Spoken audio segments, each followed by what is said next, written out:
Bizim digər mənfi və yanlış olan düşüncə qəliblərimizdən biri heç bir dəlilə və sübuta söykənmədən hər hansı bir qənaətə gəlməkdir.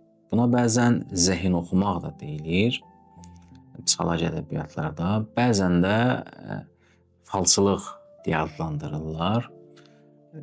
Yəni gələcəkdən heç bir dəlil olmadan, heç bir sübut olmadan xəbər vermək. Bəzilərinin belə bir adəti var da. Bir neçə ildən sonra filan şey olacaq, filan şey olacaq, filan şey olacaq. Yəni ancaq mənfi proqnozlar verirlər. Soruşsun ki, dəlilin nədir, sübutun nədir, nəyə əsaslanırsan, nəyə söykənirsən, hardan belə bir qənaətə gəldin, heç bir dəlil yoxdur.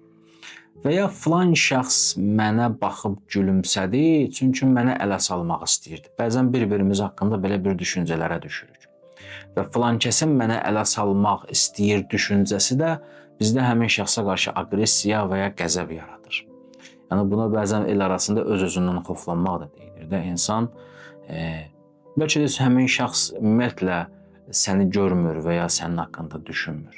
Yəni kiminsə zehnini oxumaq kimi sanki və yaxud da gələcək barədə hər hansı bir proqnoz vermək ki, heç bir dəlilin və sübutun yoxdur. Belə bir tərzdə bizim bəzən özümüzə və ətrafımızda olanlara qarşı baxışımız olur. Məsələn, bəzi insanlar bu cürdülər.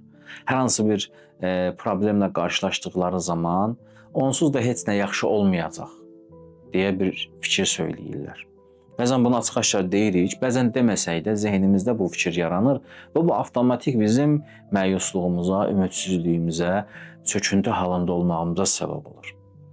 Bəzən də başqalarına qarşı aqressiv olmağımız, qəzəbli olmağımız və ya onları görəndə narahat olmağımızın arxasında özümüz də bilmədən fikri oxuma adlı bir düşüncəmizin olması olur ki, bu bizim mənfi emosional vəziyyətimizin və halımızın yaranmasına gətirib çıxarır.